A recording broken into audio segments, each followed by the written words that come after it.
আসসালামু আলাইকুম, তাসরিমা নাহিদ আমন্ত্রণ জানাচ্ছি এনটিভির মধ্যরাতের খবরে।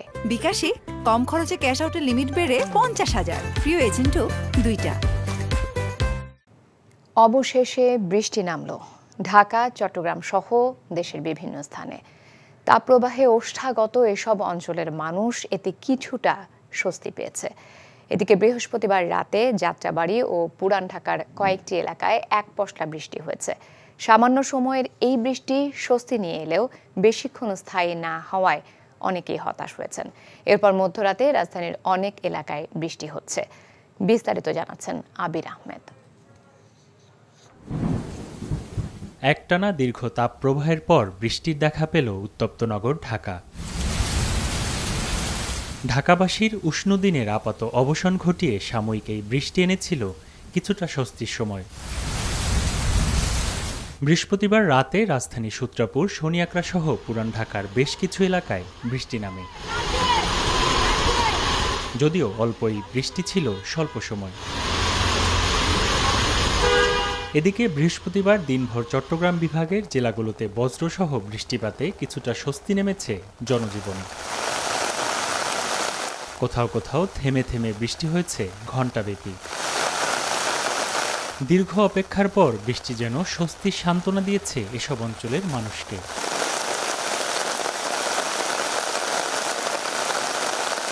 সকালে হালকা একটু বৃষ্টি হয়েছিল, আলহামদুলিল্লাহ ভালো। রাত্রেও হালকা একটু হয়েছিল, স্বস্তির মোটামুটি মানুষ একটু আরামে আছে আজকে হঠাৎ একটু বৃষ্টি হওয়াতে গরমটা খুব কমে গেছে, এটা অনেক ভালো লাগতেছে। আজকে যে বৃষ্টিটা হয়েছে এই বৃষ্টিটাতে আগে হয়তো তো ভালো হতো, আমরা কৃষক মানুষ, বৃষ্টিটা খুব প্রয়োজন ছিল কিন্তু আরো হওয়ার দরকার ছিল। এছাড়া পর্যায়ক্রমে দেশের অন্য জেলাগুলোতে বৃষ্টি হতে পারে বলে জানিয়েছে আবহাওয়া অধিদপ্তর।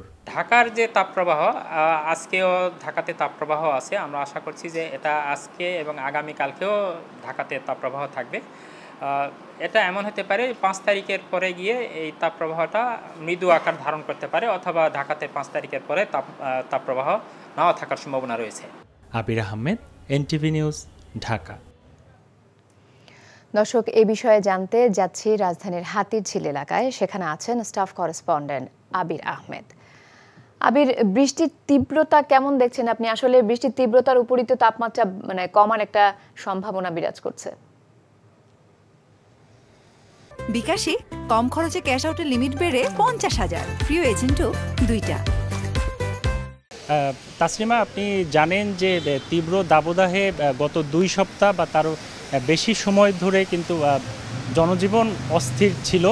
আজ কিন্তু সন্ধ্যার পরে 9টার ঠিক রাত 9টার দিকে কিন্তু বৃষ্টি হয়েছিল রাজধানীর পুরান ঢাকার কিছু এলাকায় এবং নারায়ণগঞ্জে। তার কিছুক্ষণ আগে বেলা রাত 12:15টার পরে কিন্তু বৃষ্টি হয়েছে, ঝিরিঝিরি বৃষ্টি হয়। বৃষ্টি হওয়ার পরে সেই বৃষ্টি কিন্তু থেমে গিয়েছিল, এখনও কিন্তু বৃষ্টি পড়ছে, যার কারণে নগর জীবন কিছুটা স্বস্তি ফিরে পেয়েছে। আমরা কথা বলেছিলাম কিছু এখানে মানুষের সাথে, যারা বলছিল যে বৃষ্টির কারণে কিন্তু জনজীবন আবার স্বস্তি ফিরে এসেছে এবং এই বৃষ্টি যাতে থাকে সেই প্রত্যাশা তারা করছে। এদিকে আবহাওয়া অফিস যেটি বলছে যে আগামী 3 দিন তার আবহাওয়া পূর্বাভাস যেটি দিয়েছে যে দেশের বিভিন্ন জেলায় আগামীকাল কিন্তু বৃষ্টি এবং ঝড়ো বৃষ্টি হতে পারে। তো এই ছিল আমার কাছে সর্বশেষ। তাসরিমা। দর্শক, তীব্র তাপপ্রবাহের পর স্বস্তির বৃষ্টির খবর শুনছিলাম। এদিকে বজ্রপাতে কুমিল্লার 4 জন সহ দেশের কয়েকটি স্থানে 10 জনের মৃত্যু হয়েছে। বিকেলে কুমিল্লার চান্দিনা, সদর দক্ষিণ, বুড়িচং ও দেবিদ্বারে বজ্রপাতে 4 জনের মৃত্যু হয়। মারা যাওয়া ব্যক্তিরা হলেন চান্দিনা উপজেলার কিসমত শ্রীমন্তপুর গ্রামের দৌলতুর রহমান, সদর দক্ষিণ উপজেলার উত্তর সূর্যনগর গ্রামের আতিকুল ইসলাম, দেবিদ্বার উপজেলার ধামতি গ্রামের মোখলেসুর রহমান এবং বুড়িচং উপজেলার পাচোরা গ্রামের আলম হোসেন। অন্যদিকে বজ্রপাতে রাঙামাটির বাঘাইছড়িতে 3 জন, কক্সবাজারের পেকুয়ায় 2 জন ও সিলেটের কানাইঘাটে 1 জনের মৃত্যু হয়েছে।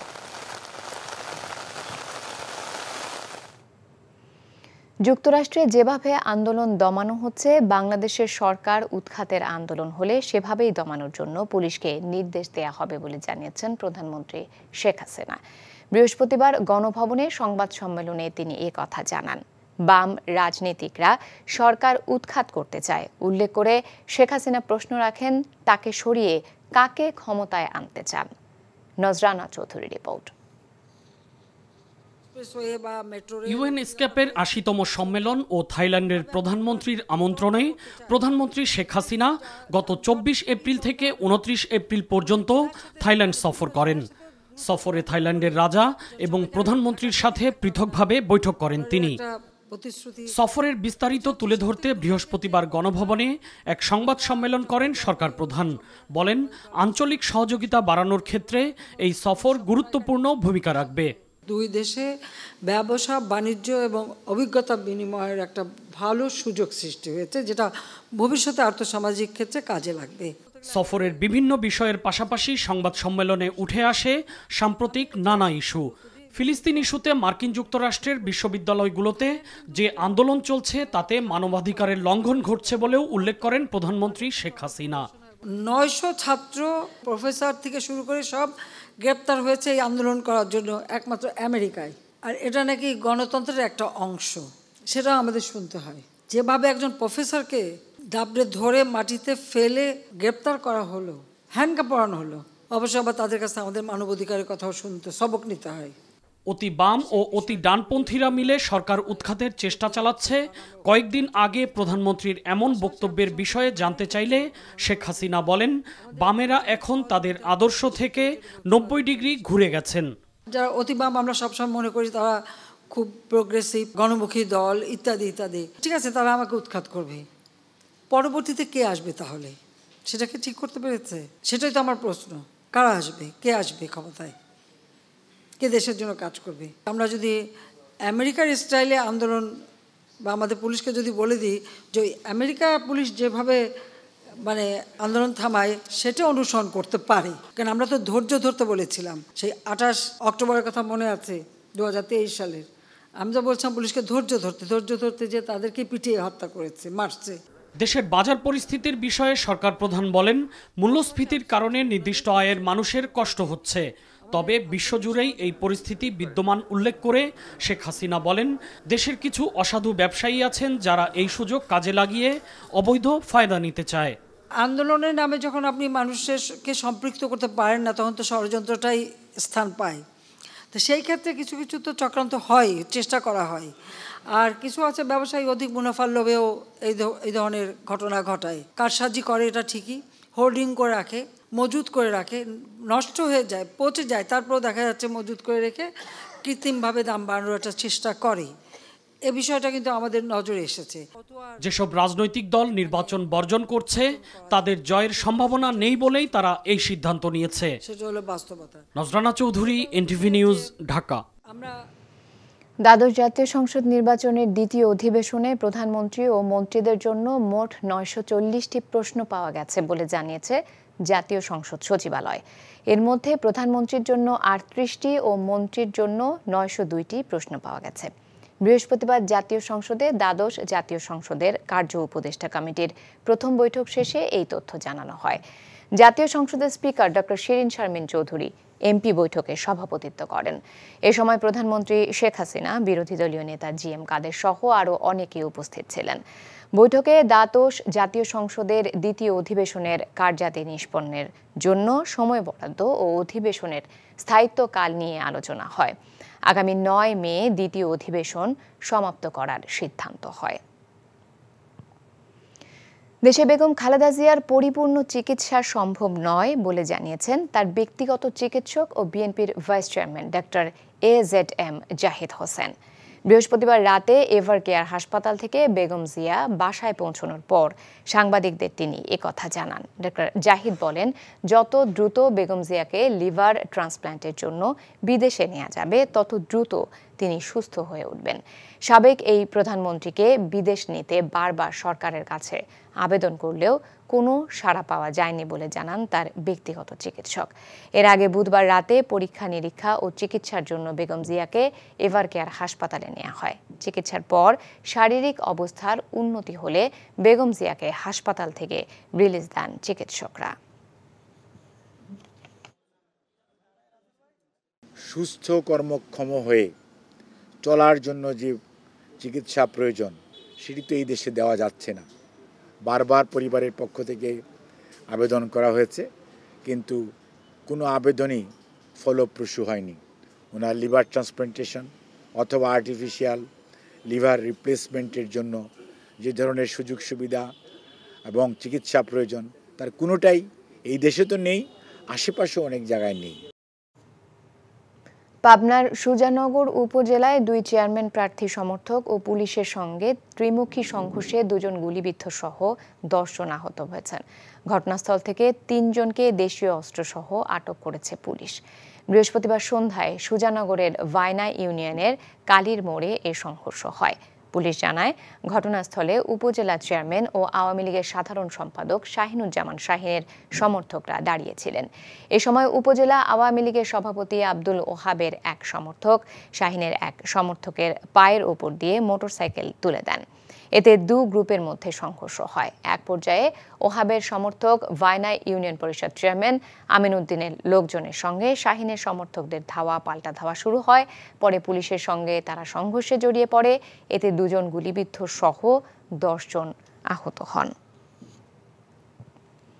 সাবেক অ্যাটর্নি জেনারেল ও জাতীয়তাবাদী আইনজীবী ফোরামের সভাপতি অ্যাডভোকেট এ.জে. মোহাম্মদ আলী মারা গেছেন। ইন্না লিল্লাহি ওয়া ইন্না ইলাইহি রাজিউন। মৃত্যুকালে তার বয়স হয়েছিল 73 বছর। বৃহস্পতিবার সিঙ্গাপুরের মাউন্ট এলিজাবেথ হাসপাতালে বাংলাদেশ সময় বেলা 2:20 চিকিৎসাধীন অবস্থায় মারা যান তিনি। তার মৃত্যুতে শোক জানিয়েছেন প্রধান বিচারপতি, বিএনপির মহাসচিব, অ্যাটর্নি জেনারেল ও সুপ্রিম কোর্ট আইনজীবী সমিতির সভাপতি। রিপোর্ট করছেন হাসান জাবেদ। 16 কোটি মানুষের এই দেশে প্রতি 20,000 ব্যক্তির জন্য রয়েছে মাত্র একজন সুপ্রিম কোর্টের আইনজীবী। প্রতিভাবান এই তারুণ্যের পদচারণায় আইন অঙ্গনে আশার সঞ্চার হয়েছে। আমি তাদের ভবিষ্যৎ নিয়ে অত্যন্ত আশাবাদী। সুপ্রিম কোর্ট আইনজীবী সমিতির সাবেক সভাপতি সিনিয়র আইনজীবী অ্যাডভোকেট এ.জে. মোহাম্মদ আলী। দেশের সার্বিক পরিস্থিতিতে এবং বিচার বিভাগের স্বাধীনতার স্বার্থে গত 28 এপ্রিল চিকিৎসার জন্য সিঙ্গাপুর যান। এরপর সেখানকার মাউন্ট এলিজাবেথ হাসপাতালে চিকিৎসাধীন ছিলেন। বৃহস্পতিবার চিকিৎসাধীন অবস্থায় হাসপাতালেই শেষ নিঃশ্বাস ত্যাগ করেন তিনি।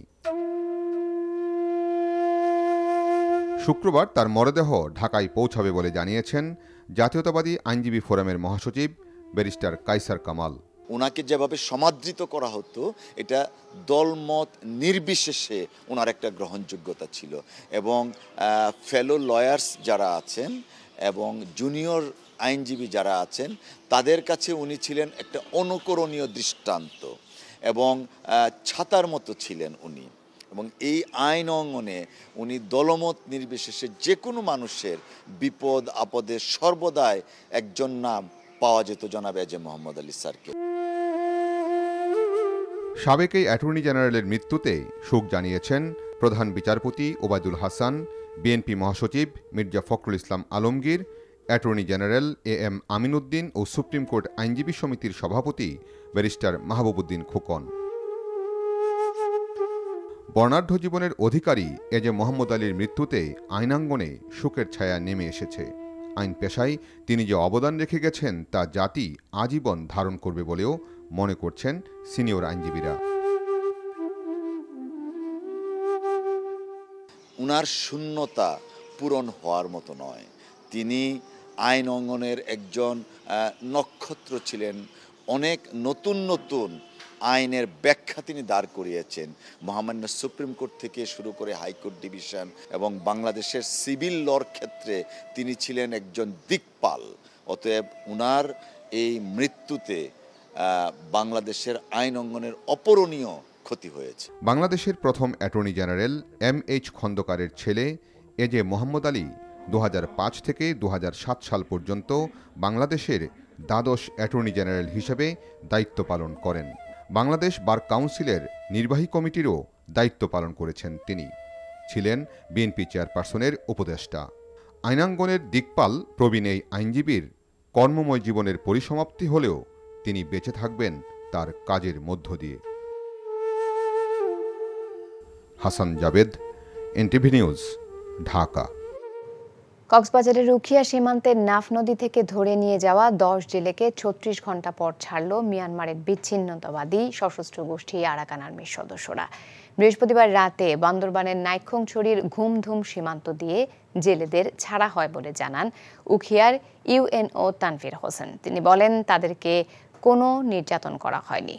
বিজিবি হেফাজতে প্রাথমিক জিজ্ঞাসাবাদ শেষে জেলেদেরকে বাড়িতে পাঠানো হয়েছে। তাদের বাড়ি পালংখালীর বিভিন্ন গ্রামে। এর আগে বুধবার সকালে উখিয়ার পালংখালী ইউনিয়নের নাফ নদীর অংশের মদির খালে মাছ ধরছিলেন 10 জেলে। এক পর্যায়ে আরাকান আর্মির সদস্যরা অস্ত্রের মুখে তাদের জিম্মি করে নিয়ে যায়। পরে ইউনিয়ন পরিষদের চেয়ারম্যান বিষয়টি বিজিবি সহ প্রশাসনের ঊর্ধ্বতন কর্তৃপক্ষকে জানালে জেলেদের ফেরত আনতে তৎপরতা শুরু হয়। খাদ্যমন্ত্রী সাধন চন্দ্র মজুমদার বলেছেন, অতিরিক্ত ছাঁটাই ও পলিশের কারণে চালের পুষ্টিগুণ নষ্ট হয়ে যায়। তাই রাইস মিলে পলিশ বন্ধে আইন করা হয়েছে। আমন মৌসুম থেকে কার্যকর হবে তা। এর ফলে উৎপাদন খরচ কমে ভোক্তারা কম দামে চাল কিনতে পারবেন। বৃহস্পতিবার দুপুরে নওগাঁয় খাদ্য বিভাগের কর্মকর্তা কর্মচারীদের সাথে মতবিনিময় সভা শেষে তিনি এসব কথা বলেন। মন্ত্রী বলেন, অতিরিক্ত চাল ছাঁটাই ও পলিশের কারণে 16 থেকে 20 লাখ মেট্রিক টন চাল নষ্ট হয়ে যায়। তিনি আরও বলেন, বস্তায় ধানের দাম ও জাত লেখার বিষয়ে কাজ শুরু হয়েছে। আর সরকারি খাদ্য গুদামে ধান দিতে গিয়ে কৃষক মিল মালিকরা যেন হয়রানির শিকার না হয় সেটি নিশ্চিত করা হবে। সভায় স্থানীয় প্রশাসনের ঊর্ধ্বতন কর্মকর্তা, জেলা কৃষি সম্প্রসারণ অধিদপ্তরের উপপরিচালক সহ অন্যান্যরা উপস্থিত ছিলেন। একদম কোম্পানি হোক, বড় মিল হোক, হাস্কিং মিল হোক, তারা পালিশ ছাড়া, টোটাল মার্কেট যদি পালিশ ছাড়া হয় তাহলে আমরা চাউলের পুষ্টিটা পাবো। উপরন্তু 16 থেকে 20 লক্ষ মেট্রিক টন যেটা ওয়েস্টেজ হয়ে যায় সেটা আমরা রক্ষা পাবো। উপরন্তু তাদের উৎপাদন খরচ মিনিমাম কেজি প্রতি 2 টাকা 2.5 টাকা কম হবে। ভোক্তারা অটোমেটিকলি একটু কম দামে খেতে পারবে। আমন থেকে আমাদের আইন নীতিমালা সবই হয়ে গেছে। প্রবাসের খবর। বাংলাদেশ ও কুয়েতের বন্ধুত্বের 50 বছর পূর্তি উপলক্ষে এম্বাসি কাপ ফুটবল টুর্নামেন্ট অনুষ্ঠিত হয়েছে। এনটিভি কুয়েত প্রতিনিধি আলামিন সরকার জানান, বাংলাদেশ ফুটবল অ্যাসোসিয়েশন কুয়েতের উদ্যোগে ও বাংলাদেশ দূতাবাসের পৃষ্ঠপোষকতায় টুর্নামেন্টে সভাপতিত্ব করেন অ্যাসোসিয়েশনের সভাপতি মোর্শেদ আলম ভূঁইয়া। সাধারণ সম্পাদক কুরবান আলীর সঞ্চালনায় প্রধান অতিথি ছিলেন কুয়েতে নিযুক্ত বাংলাদেশের রাষ্ট্রদূত মেজর জেনারেল মোহাম্মদ আশিকুজ্জামান। বিশেষ অতিথি ছিলেন defence attaché brigadier general Hasanuzzaman, minister labour Mohammad Abul Hossain সহ অন্যরা। চট্টগ্রামের সংসদ সদস্য এম এ মোতালেবকে সংবর্ধনা দিয়েছে সাতকানিয়া লোহাগাড়া প্রবাসী ও মক্কা আওয়ামী কমিউনিটি। এনটিভি মক্কা প্রতিনিধি কামাল পারভেজ অভি জানান, কাসেদুর রহমানের সভাপতিত্বে এবং আবু তৈয়ব ও মক্কা আওয়ামী ফাউন্ডেশনের সাংগঠনিক সম্পাদক হাসানুল আমিন ভূঁইয়ার যৌথ উপস্থাপনায় প্রধান বক্তা ছিলেন মক্কা আওয়ামী ফাউন্ডেশনের সভাপতি রফিকুল ইসলাম। বিশেষ অতিথি ছিলেন মক্কা আওয়ামী পরিষদের ভারপ্রাপ্ত সভাপতি আব্দুল খালেক। চাকরির পাশাপাশি সৌদি আরবে প্রবাসীদের বিনিয়োগ বৃদ্ধি পাওয়ায় তৈরি হচ্ছে বাংলাদেশিদের কর্মসংস্থান। এনটিভি জেদ্দা প্রতিনিধি মাসুদ সেলিম জানান, জেদ্দায় গোয়াইজায় বাংলাদেশি মালিকানাধীন বিসমিল্লাহ হোটেলের 2য় শাখা উদ্বোধনী অনুষ্ঠানে একথা বলেন কমিউনিটি নেতারা। অতিথি ছিলেন সৌদি বাংলা বিজনেস ফোরামের সভাপতি আল আমিন গ্রুপের চেয়ারম্যান আব্দুর রহমান ও বিসমিল্লাহ বুফিয়া স্বত্বাধিকারী হুমায়ুন কবির। আরও উপস্থিত ছিলেন মোহাম্মদ তসলিম উদ্দিন, শাহাবুদ্দিন সহ আরও অনেকেই। এই ছিল মধ্যরাতের খবরে। এই খবরের ভিডিও সহ আপডেট জানতে ভিজিট করুন এনটিভি অনলাইন www.ntvpt.com।